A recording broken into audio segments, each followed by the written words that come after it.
Kumusta po? Ako po si Dr. Mila de la Paz at inilaan ko ang aking karera sa pagtulong sa mga kababaihan na harapin ang landas ng pagtanda ng may sigla at kagalingan. Isang pribilehiyo po na maibahagi sa inyo ang ilang kaalaman ngayon kung kayo po ay higit sa 80 taong gulang at nahihirapan sa pakikipag-ugnayan sa inyong kabiyak, nakakaranas ng mababang enerhiya o napapansin ang kawalan ng pakiramdam sa inyong ibabang bahagi ng katawan. Nais kong ibahagi ang isang mahirap na katotohanan na maaaring hindi sabihin sa inyo ng maraming doktor. Kadalasan hindi lamang ito simpleng usapin ng pagtanda. Sa maraming kaso, ang pinakaugat na sanhi ay ang mga baradong daluyan ng dugo na humahadlang sa sirkulasyon na kailangan ng inyong katawan upang makaramdam na ito ay buhay konektado at may tiwala sa sarili. Mahigit 30 taon ko nang tinutulungan ang mga kababaihan na higit sa iksi na mapabuti ang kanilang kalusugan, lakas at mga relasyon hindi sa pamamagitan ng mga hormone operasyon o mga walang lamang pangako, kundi sa pamamagitan ng pag-unawa kung paano tunay na gumagana ang katawan. Ang paulit-ulit kong naobserbahan ay ito ang katawan ay pinakamahusay na tumutugon sa banayad at sinasadyang paggalaw. Kapag huminto tayo sa paggalaw, para na rin nating itinigil ang pamumuhay ng lubusan. Ngunit narito ang nakakagulat at puno ng pag-asa na bahagi kung ano ang inaakala ng karamihan sa mga kababaihan na nawala na magpakailanman ay kadalasang maibabalik pa. Sa pamamagitan lamang ng 4 na simpleng pang-araw-araw na ehersisyo, maaari ninyong mapataas ng malaki ang daloy ng dugo, mapalakas ang pundasyon ng inyong katawan at magsimulang makaramdam muli ng tunay na koneksyon kapwa pisikal at emosyonal. Sa talakayan nating ito ipapakita ko sa inyo kung paano eksaktong gumagana ang mga paggalaw na ito, ipapaliwanag kung bakit napakabisa ng mga ito at ibabahagi kung paano nakatulong ang mga ito sa libu-libong kababaihan na muling pag-alabin ang intimasiya. Kahit na pagkatapos ng edad na 60, isa sa mga ehersisyong ito ay maaring ang pinakamahalagang 2 minuto na nailaan ninyo para sa inyong kalusugan.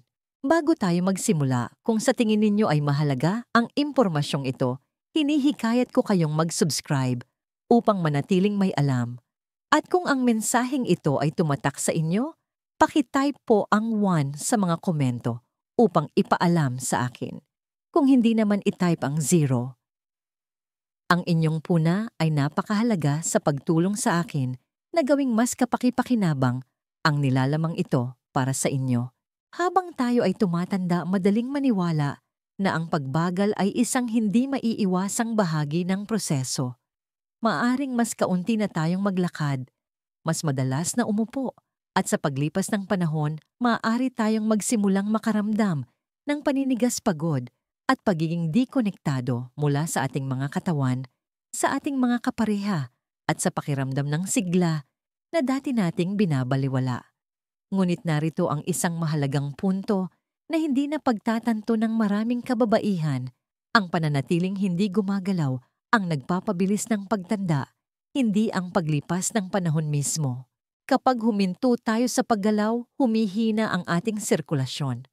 Ang daloy ng dugo sa ating mga kalamnan, utak, at maging sa ating mga pribadong bahagi ay nagiging limitado. Ang mga nerbiyos na nagdadala ng mga senyales para sa kasiyahan at pagkasabik ay maaaring pumurol.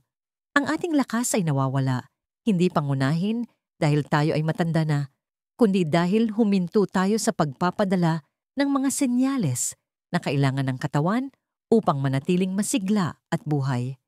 Ang paggalaw ay higit pa sa pisikal na aktibidad. Ito ay panggatong na biolohikal. Sinasenyasan nito ang iyong puso na tumibok ng mas malakas, ang iyong mga daluyan ng dugo na bumuka ng mas malapad, at ang iyong mga hormone na manatiling aktibo.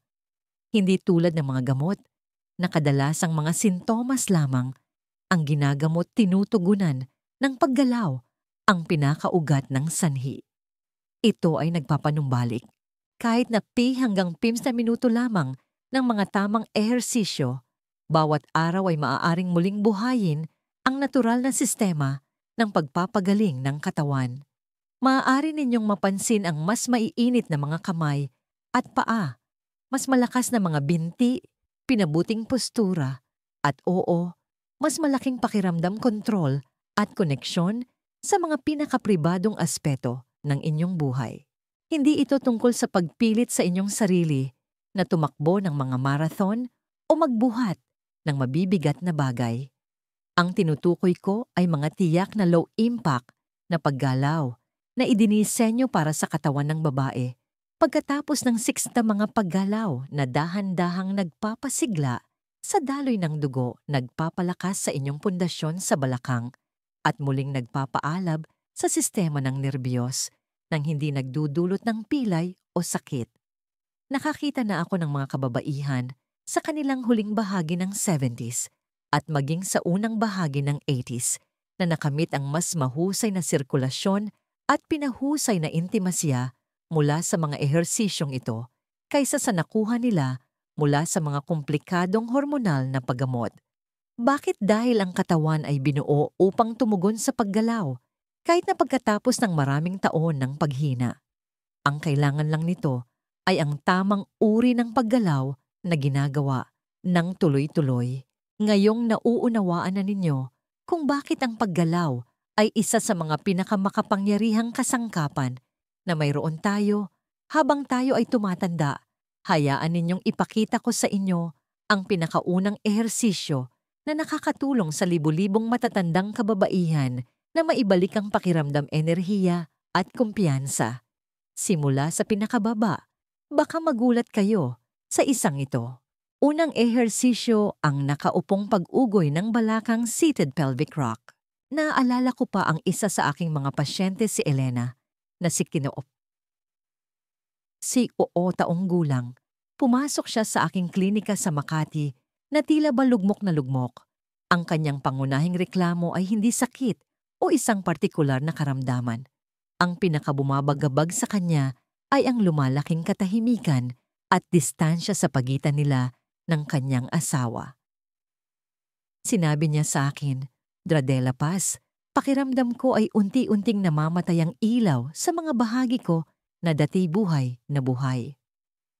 Ang hindi napagtanto ni Elena noon at kung ano ang hindi napagtatanto ng maraming kababaihan ngayon ay ang intimasya ay madalas na nagsisimula sa sirkulasyon. Kung walang malusog na daloy ng dugo, sa balakang maaaring maglaho ang pakiramdam, maaaring mabawasan ng natural na lubrikasyon at maging ang kumpiyansa ay maaaring masira. Ngunit ang magandang balita ay hindi kailangang manatili itong ganito. Ang nakaupong pag-ugoy ng balakang ay isang banayad ngunit makapangyarihang paggalaw na inirerekomenda ko sa halos lahat ng babaeng higit sa akiste. Mukha itong simple ngunit malalim ang epekto nito. Sa pamamagitan ng pag-upo ng tuwid sa isang silya at dahan-dahang pag-ugoy ng inyong balakang pasulong at paatras, meron kayong ginagawang mas mahalaga kaysa sa paggalaw lamang ng inyong balakang. Direkta ninyong pinasisigla ang mga kalamnan sa pelvic floor, ang mga mismong kalamnan na responsable sa pagsuporta sa inyong mga organo, pagkontrol sa daloy ng dugo at pagpapanatili ng malusog na paggana sa inyong mga pinakapribadong bahagi. Habang umuugoy kayo, pasulong hinihikayat ninyo ang dugo na dumaloy pababa sa inyong ibabang tiyan. Habang umuugoy kayo paatras, dahan-dahan ninyong iniuunat ang puno ng inyong gulugod na nagpapakawala ng tensyon na madalas humaharang sa sirkulasyon nang hindi ninyo namamalayan. Sa bawat paghinga, bawat kilos, ipinapaalala ninyo sa inyong katawan kung saan dapat dumaloy ang sigla. Ang mga kababaihan na regular na nagsasanay nito ay madalas na nag-uulat ng isang bagay na nakakagulat. Nararamdaman nila ang pagbabalik ng init, isang bahagyang kiliti, isang tahimik na kislap na akala nila'y matagal nang nawala. Hindi iyon mahika, iyon ay sirkulasyon. Iyon ay dugong mayaman sa oxygen na umaabot sa mga mismong tissue na responsable para sa kasiyahan, pagkasabik at koneksyon. At hayaan ninyong sabihin ko ito ng malinaw, ang ehersisyong ito ay hindi lamang para sa pagpapabuti ng pisikal na kalusugan. Nagpapanumbalik ito ng isang bagay na mas malalim. Muli nitong itinatayo ang pundasyon ng intimasiya. Kapag bumubuti ang daloy ng dugo, gayon din ang pakiramdam. Kapag bumabalik ang pakiramdam, gayon din ang kumpiyansa. At kapag tumataas ang kumpiyansa, madalas sumusunod ang pagiging malapit. Nakita ko ito sa hindi mabilang na mga relasyon na tahimik na dumudulas sa distansya para lamang matuklasang muli ang tunay na koneksyon sa pamamagitan ng isang bagay na kasing simple ng maingat na paggalaw.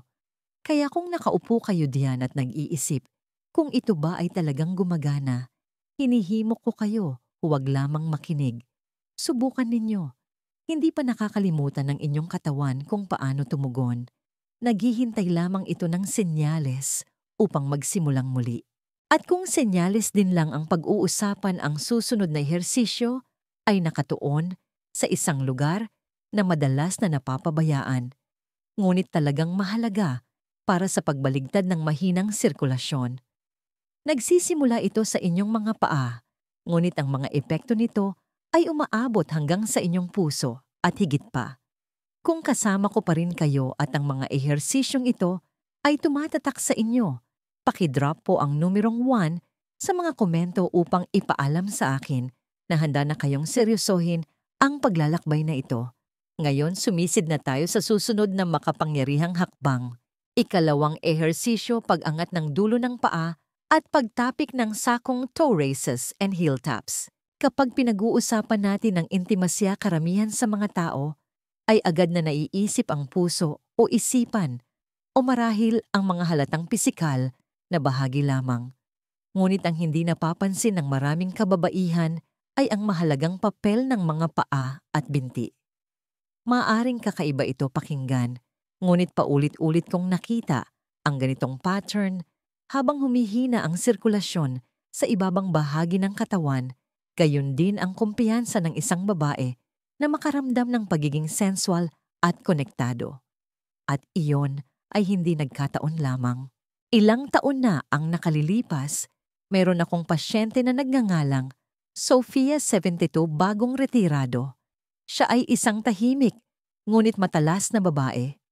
Ang nagdala sa kanya sa aking opisina ay hindi isang malaking kondisyong pangkalusugan o pagkapagod. Ito ay isang malalim na pagkadismaya na hindi niya maramdaman ang koneksyon, hindi emosyonal, hindi pisikal. Tinanong ko siya ng isang simpleng tanong, kailan ninyo huling naramdaman talaga ang inyong mga paa sa sahig?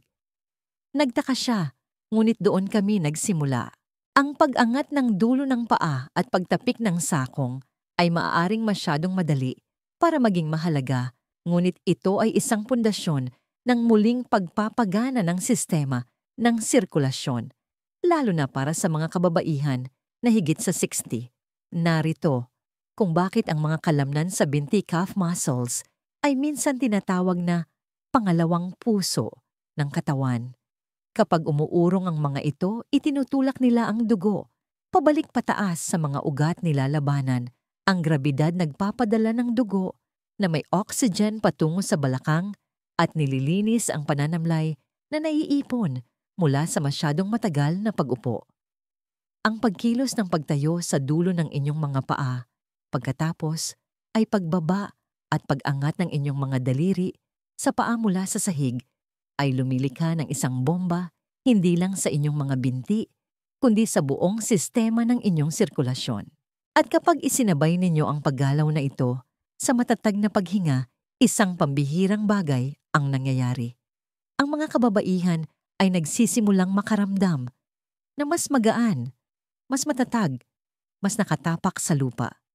Para sa marami, isang init ang nagsisimulang bumalik sa mga lugar na lumamig na sa paglipas ng panahon.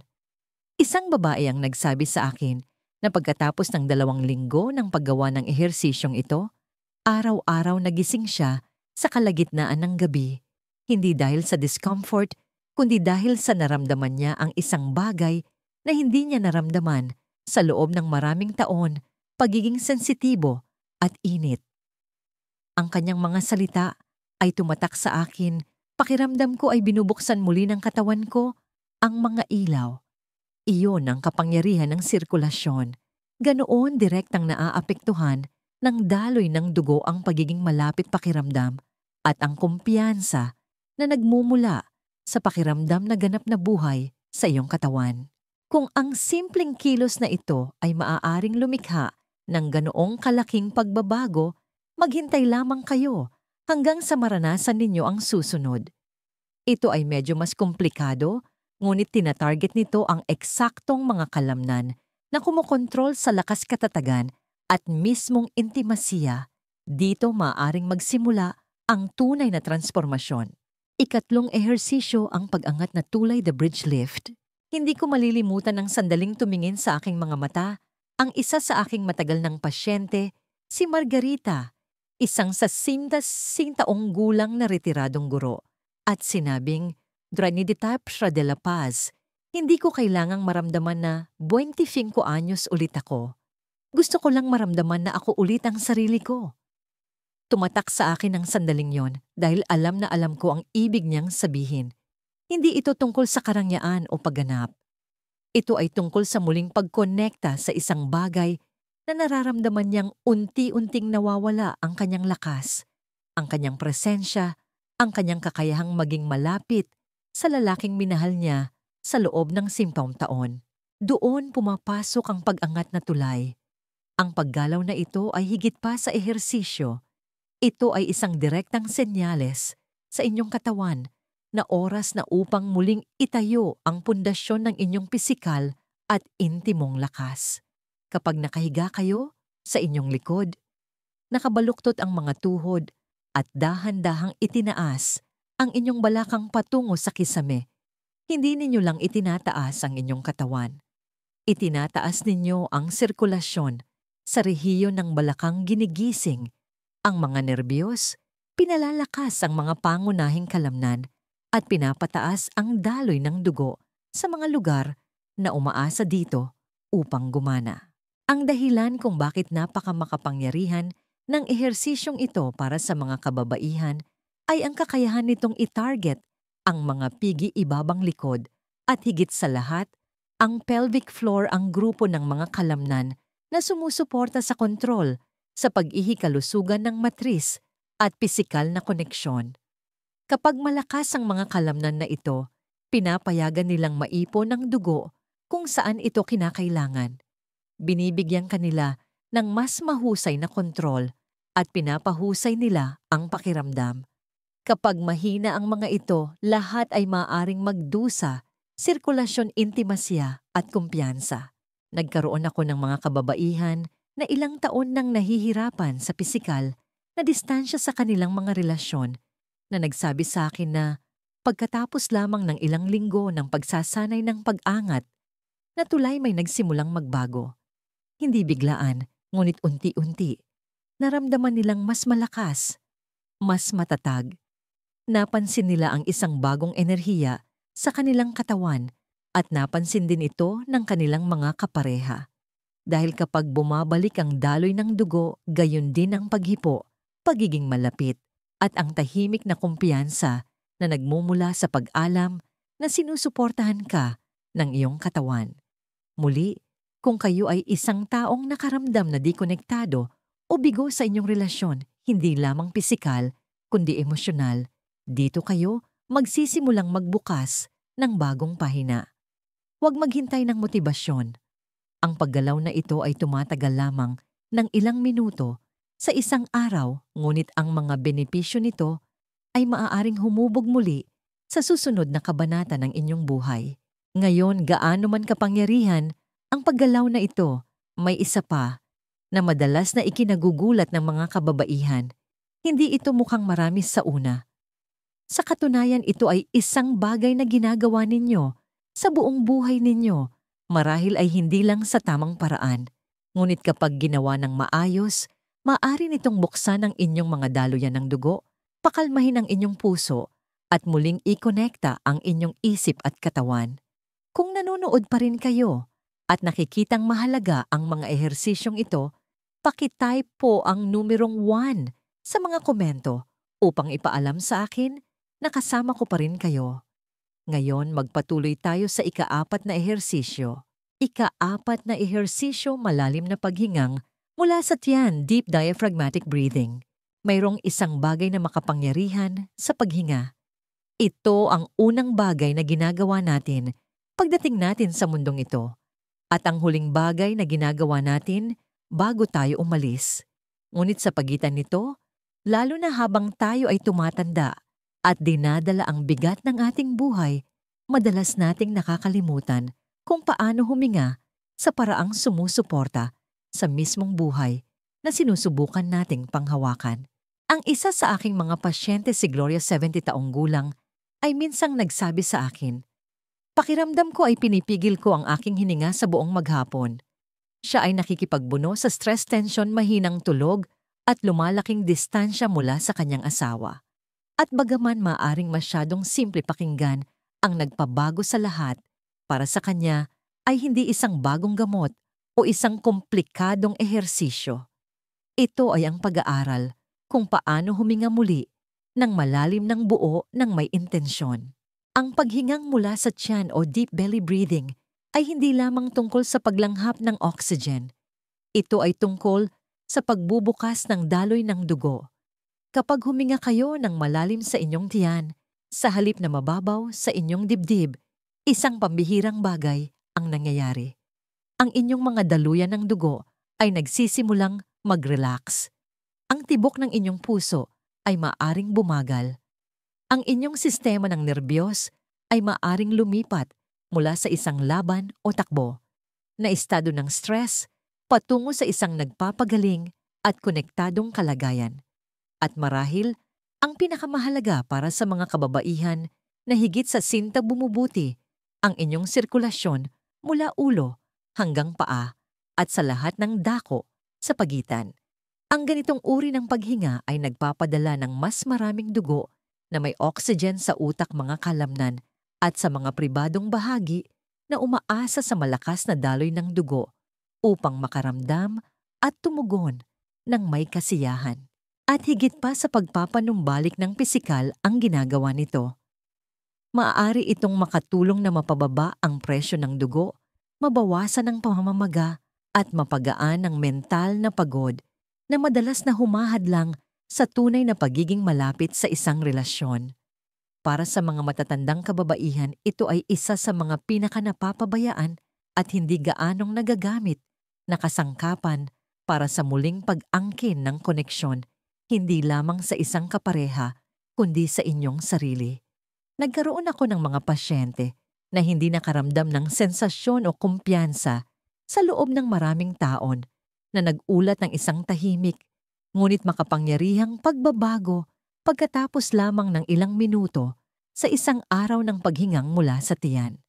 Mas mahimbing ang kanilang tulog, mas malinaw ang kanilang pag-iisip, at nagsisimula silang makaramdam, tunay na makaramdam na present muli. Ang presensyang iyon, ang kalmadong iyon, ang kalinawang iyon, lahat ito ay nagsisimula sa paghinga. At minsan ang malalim na paghinga, ang pinakaintimong bagay na maaari ninyong gawin, hindi lamang para sa inyong katawan, kundi para sa inyong relasyon. Ngayong natututunan na ninyo ang lahat ng 4 na pang-araw-araw na ehersisyong ito, maaaring nag-iisip kayo kung ano ang susunod na mangyayari. Paano kung talagang magko-commit kayo na gawin ito kahit ilang minuto lang bawat araw? Hayaan ninyong ipakita ko kung paano ang mga simpleng paggalaw na ito ay maaaring humantong sa isang bagay na mas dakila kaysa sa mas mabuting kalusugan, isang bagay na maaaring ganap na magbago kung paano kayo namumuhay, nagmamahal at tumatanda. Ang isang bagong kabanata ay tunay na nagsisimula sa maliliit na hakbang. Nakipagtrabaho ako sa mga kababaihan sa loob ng mahigit 3 dekada. At isang katotohanan na paulit-ulit kong nakita ay ito: hindi sinisira ng pagtanda ang isang babae. Ang pagsuko ang gumagawa nito. At napakaraming kababaihan ang sumusuko bago pa man tuluyang sumuko ang kanilang mga katawan. Umuurong sila sa mga bagay na gusto nila pisikal, na pag-ipo, pagmamahal, paggalaw, hindi dahil gusto nila, kundi dahil nagsisimula silang maniwala na hindi na nila ito maibabalik. Narito ako upang sabihin sa inyo na ang paniniwalang iyon ay madalas na isang maling akala. Ang natututunan ninyo ngayon ay hindi teorya, hindi ito hype. Ang 4 na simpleng pang-araw-araw na ehersisyong ito, pag-ugoy ng balakang pag-angat ng dulo ng paa at pagtapik ng sakong pag-angat na tulay at malalim na paghinga mula sa tiyan, ay makapangyarihang kasangkapan na tumutulong sa inyong katawan na alalahanin kung para saan ito ginawa, mag-circulate ng dugo, lumikha ng lakas, makaramdam ng malalim at kumonekta ng buo. Hindi kayo sira, maaaring wala lang kayo sa practice. At ang inyong katawan, anuman ang inyong edad, ay laging naghihintay sa inyong senyales upang magsimulang muli. Nakakita ako ng mga kababaihan na halos sumuko na sa intimasya na muling natuklasan ang pakiramdam sa kanilang mga katawan pagkatapos lamang ng ilang linggo ng paggawa ng mga paggalaw na ito. Nakakita ako ng pagod at balisang mga kababaihan na naging kalmado at matatag muli. Napanood ko ang mga relasyon na muling nag-alab, hindi sa mga engrandeng kilos, kundi sa maliliit na pang-araw-araw na gawain ng pag-aalaga, paggalaw at paghinga. At iyon ay isang bagay na nais kong maunawaan ng mas maraming kababaihan. Ang tunay na pagbabago ay karaniwang hindi nagmumula sa paggawa ng lahat ng bagay ng sabay-sabay. Nagmumula ito sa paggawa ng isang bagay ng tuloy-tuloy araw-araw. Ang mga ehersisyong ito ay hindi tungkol sa pagbabalik sa inyo sa kung sino kayo ilang dekada na ang nakalipas. Ito ay tungkol sa pagtulong sa inyo na makaramdam na mas buhay sa katawan na mayroon kayo ngayon. Sinusuportahan nito ang inyong sirkulasyon, pinalalakas, ang inyong pundasyon, pinapagaan ng tensyon, at inaanyayahan ng init at intimasya pabalik sa inyong buhay, pisikal at emosyonal. Hindi lang iyon magandang gamot, iyon ang simula ng paggaling. At ang paggaling ay hindi laging dumarating sa mga dramatikong alon. Minsan ito ay dumarating ng tahimik sa pamamagitan ng isang hininga na pumupuno sa inyong dibdib ng mas buo kaysa sa mga nakaraang taon, sa pamamagitan ng isang malambot na sandali ng pagiging malapit na nagpapaalala sa inyo kung ano ang pakiramdam ng tunay na koneksyon, sa pamamagitan ng isang gabing tulog na hindi nagagambala ng pag-aalala o discomfort. Mahalaga ang maliliit na pagbabagong ito. Sila ay nag-iipon. Sila ay nagpapanumbalik. Naalala ko ang isa pang pasyente, ang pangalan niya ay Helena, 69 taong gulang. Pumasok siya pagkatapos sabihin sa kanya ng kanyang asawa na namimiss niya ang paraan ng pagyakap niya dati, hindi lamang ang paghipo, kundi ang pakiramdam na siya ay present, nakikibahagi buhay. Nagsimula kami sa parehong 4 na ehersisyong ito. Dahan-dahan araw-araw may nagbago. Umayos ang kanyang postura. Nagliwanag ang kanyang enerhiya. At isang araw pumasok siya sa aking opisina at sinabing, hinawakan niya ang kamay ko kaninang umaga at naramdaman ko yon.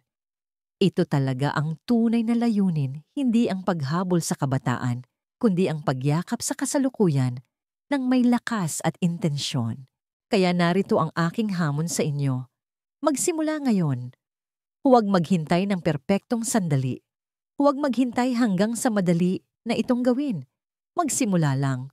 Pumili ng isa sa mga ehersisyong ito, kahit alin, at bigyan ito ng 5 minuto.